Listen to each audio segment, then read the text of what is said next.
Lições bíblicas. A supremacia das Escrituras. A inspirada, inerrante e infalível Palavra de Deus.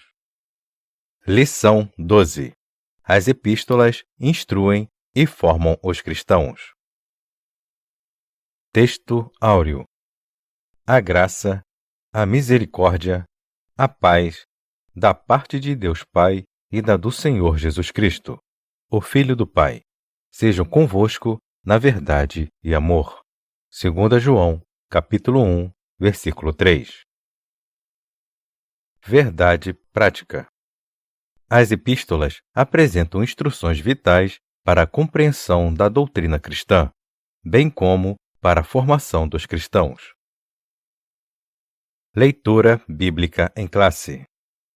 1 Coríntios, capítulo 1, versículos de 1 a 3, 1 Pedro, capítulo 1, versículos 1 e 2, e 2 João, capítulo 1, versículos de 1 a 3. 1 Coríntios, capítulo 1. Paulo, chamado apóstolo de Jesus Cristo, pela vontade de Deus, e o irmão Sóstines, a igreja de Deus que está em Corinto, aos santificados em Cristo Jesus, chamados santos, com todos os que em todo o lugar invocam o nome de nosso Senhor Jesus Cristo, Senhor deles e nosso. Graça e paz da parte de Deus, nosso Pai, e do Senhor Jesus Cristo.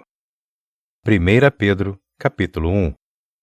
Pedro, apóstolo de Jesus Cristo, aos estrangeiros dispersos no Ponto, Galácia, Capadócia, Ásia e Bitínia,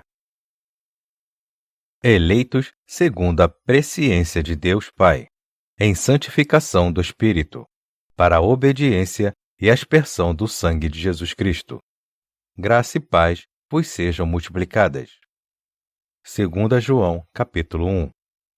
O ancião, a senhora eleita, e aos seus filhos, aos quais amo na verdade, e não somente eu, mas também todos os que têm conhecido a verdade. Por amor da verdade que está em nós, e para sempre estará conosco. A graça, a misericórdia, a paz, da parte de Deus Pai e da do Senhor Jesus Cristo, o Filho do Pai, seja convosco na verdade e amor. Introdução. As epístolas correspondem a 21 dos 27 livros do Novo Testamento. As 13 escritas por Paulo são denominadas de paulinas. As 8 epístolas restantes são de outros autores e designadas de gerais. Nesta lição, agrupamos as epístolas por temas e autoria, e destacamos alguns de seus aspectos doutrinários. Tópico 1. Como as epístolas paulinas nos instruem. 1. Instruções salvíficas. Nesse grupo, enfatizamos os aspectos da doutrina da salvação. Aos Romanos, destaca-se que o justo viverá pela fé. Cristo nos libertou do pecado mediante seu sacrifício remidor. Dessa forma, pela fé em Cristo, somos declarados justos. Aos Gálatas, Paulo assevera que ninguém é justificado pelas obras da lei e que somente a fé em Cristo nos liberta do jugo do pecado.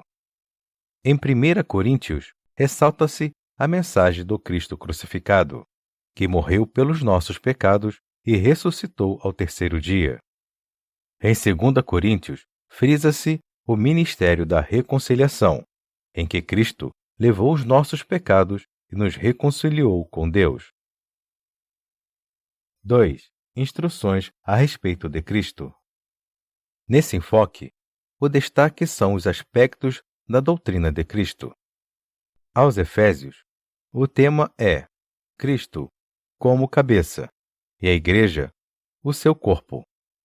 Nesse sentido, a Igreja foi eleita em Cristo e redimida em Cristo para a glória de Cristo.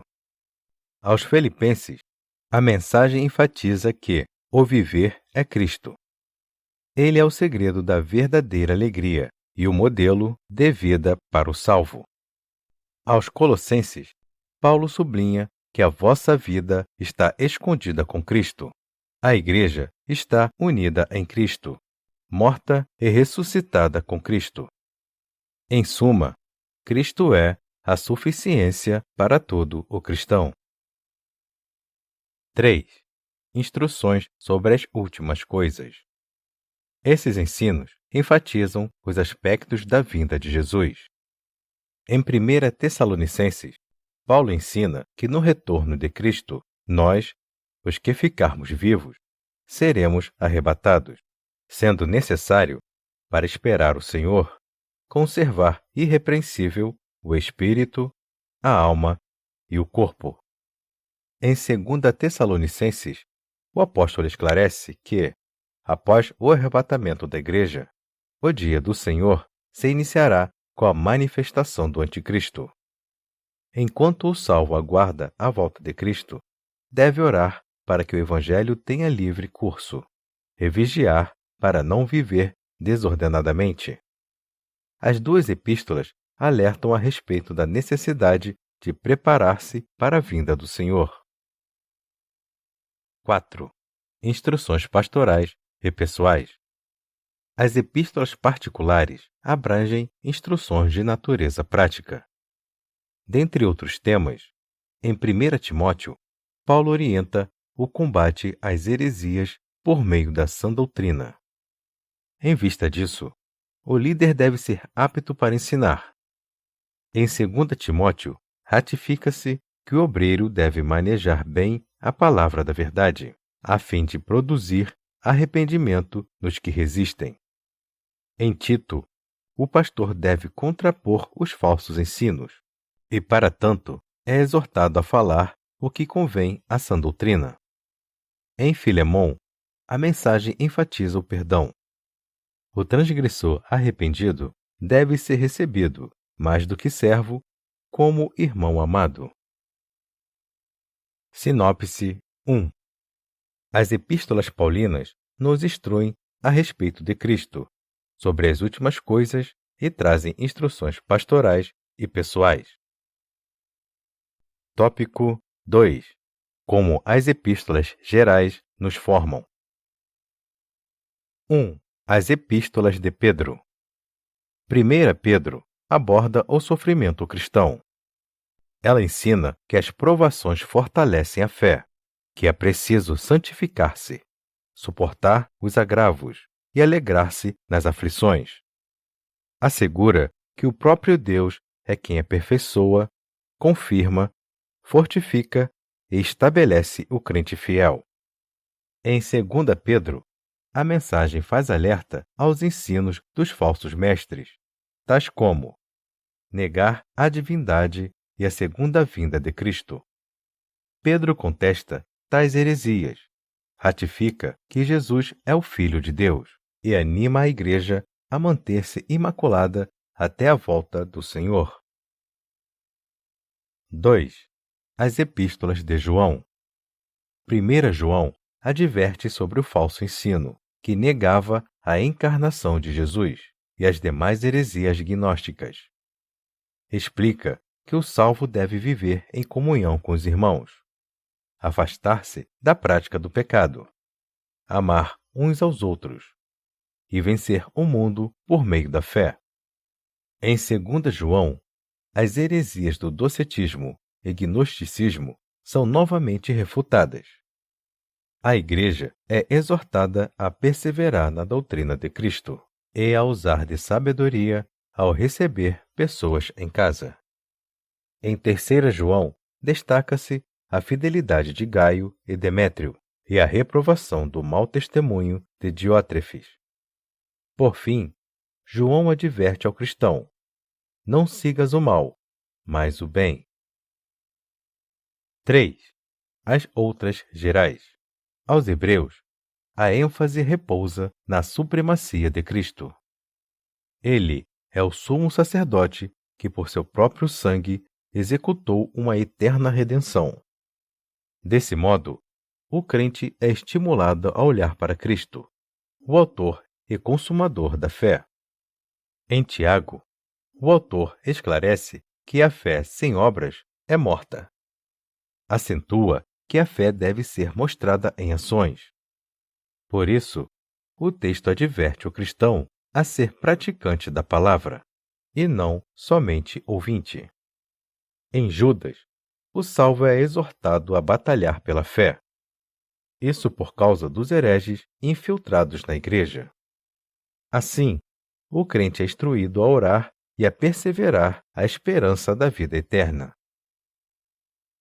Sinopse 2. As epístolas gerais advertem o crente a respeito da santificação, dos falsos ensinos e enfatizam a supremacia de Cristo e a esperança da vida eterna. Tópico 3. As epístolas continuam a falar. 1. A doutrina da justificação. A doutrina da justificação ensina que o pecador é justificado, absolvido da punição do pecado, unicamente pela fé na graça divina. Significa dizer que as obras humanas não podem salvar. Nossa declaração de fé professa crer na restauração do homem por meio do arrependimento e da fé, no novo nascimento pela graça de Deus mediante a fé e na justificação pela fé no sacrifício de Cristo. Essa é uma doutrina fundamental da fé cristã. 2. A doutrina da santificação. A doutrina da santificação implica uma vida separada do pecado. Nossa declaração de fé ensina que, já salvo e justificado, o novo crente entra de imediato no processo de santificação. Porém, essa transformação vai sendo aperfeiçoada durante a jornada do cristão. Desse modo, o crente precisa ser santificado pelo Espírito, purificar-se tanto da carne como do Espírito, pois sem a santificação ninguém verá o Senhor. 3. A doutrina da glorificação. A doutrina da glorificação é a última etapa de nossa salvação. Nesse processo, o pecador é salvo pela graça, justificado pela fé, santificado pelo Espírito e prossegue até a medida da estatura de Cristo. Quer dizer que, ao final do processo da salvação, a glória perdida no Éden, pelo primeiro Adão, será restaurada. Trata-se de uma promessa da futura transformação de nosso corpo mortal em corpo glorioso, que se dará por ocasião da vinda do Senhor. Sinopse 3. As mensagens das epístolas permanece atual. Ressalta a justificação, santificação e glorificação do crente. Conclusão. As epístolas são livros divinamente inspirados e representam quase 80% do cânon do Novo Testamento. O conjunto de doutrina dessas epístolas, revelado aos seus diversos autores, continua a instruir o povo de Deus, a formar o caráter do crente salvo em Jesus e a preparar a Igreja para a vinda do Senhor.